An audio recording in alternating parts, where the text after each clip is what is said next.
Hello दोस्तों, अब हम 10वां नंबर पढ़ते हैं। इस भाग में 10वां नंबर। ठीक है, वीडियो किसी कारण रुक गया था तो ये भाग 2 है। भारतीय रेखा की विशेषता, भारतीय कलाओं की विशेषता में। ठीक है, देखिए नाम। भारत के चित्रों में कलाकारों द्वारा नामित करने की परंपरा नहीं रही है।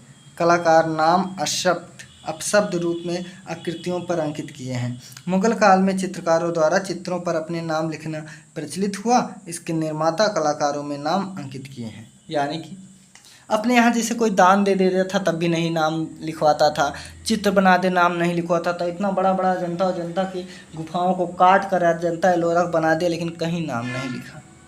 कि नाम लिखा नहीं लिखा ना। तो ये अपने भारत की विशेषता है। लेकिन आज अगर कोई 10 रुपया आरती भी डालता है तो वो अनाउंस कराता है। चलिए, रेखा एवं रंग। भारतीय चित्रकला रेखा प्रधान है। चित्र की आकृतियाँ, प्रकृति एवं वातावरण सबको निश्चित सीमा रेखा में अंकित किया गया है।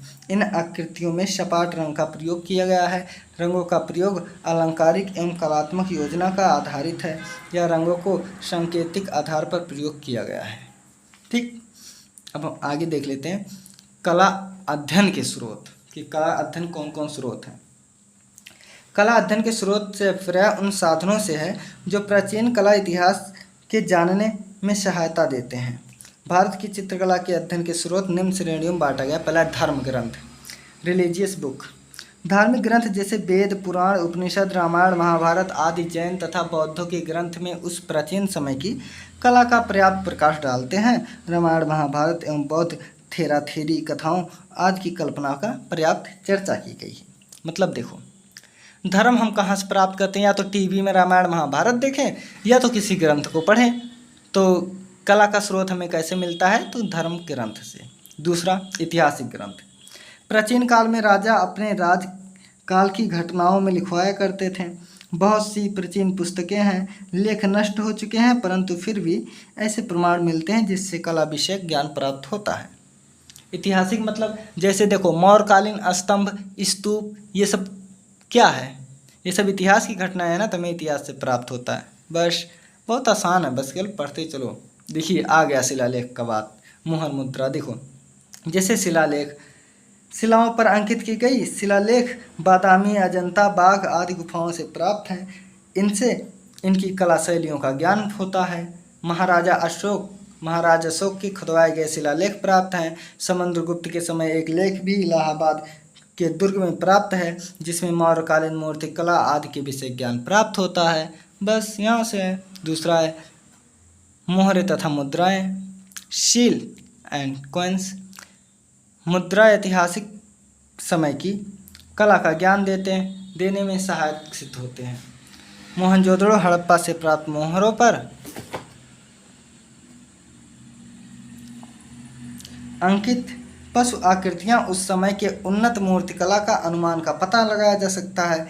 इसी प्रकार मौर्य काल में समुद्रगुप्त की मुद्रा, मुगल कालीन जहांगीर की मुद्रा से भी उन्नत शैलियों का परिचय मिलता है। प्राचीन खंडहर मतलब पुराने जो होते, ठीक है। प्राचीन समय के ऐतिहासिक भवनों, धार्मिक स्मारकों, मंदिरों तथा मकानों की खुदाई या सफाई के उपरांत कई स्थानों पर चित्र तथा मूर्तियां प्राप्त हुई हैं। जैसे बादामी, अजंता गुफा चित्रों की सफाई के उपरांत, खुदाई के उपरांत कई कलाकृतियां प्राप्त हुई हैं। एलोरा की गुफा मंदिर के चित्रों का ज्ञान सफाई के उपरांत ही प्राप्त हुआ है। तो पहले खंडहर रहता है ना, जब कोई वहाँ गया, साफ सफाई कराया तब मिला। ठीक, अब देखिए यात्रियों के वृत्तांत, जैसे हमारे लामा तारानाथ आए थे ना, यही देखिए। समय समय पर अनेक विदेशी यात्री आए हैं भारत। उन्होंने भारत में कलाकृतियाँ देखी, उनका विवरण भी दिया है। उदाहरण के लिए चंद्रगुप्त के समय की कलाकृतियाँ मैग्नेस्थीज आया था। ध्यान दीजिए बेटा, चंद्रगुप्त के समय मैग्नेस्थीज आया था। चंद्रगुप्त विक्रमादित्य के समय फाहयान आया था। 16वीं शताब्दी तिब्बत के बौद्ध इतिहासकार लामा तारानाथ आए थे।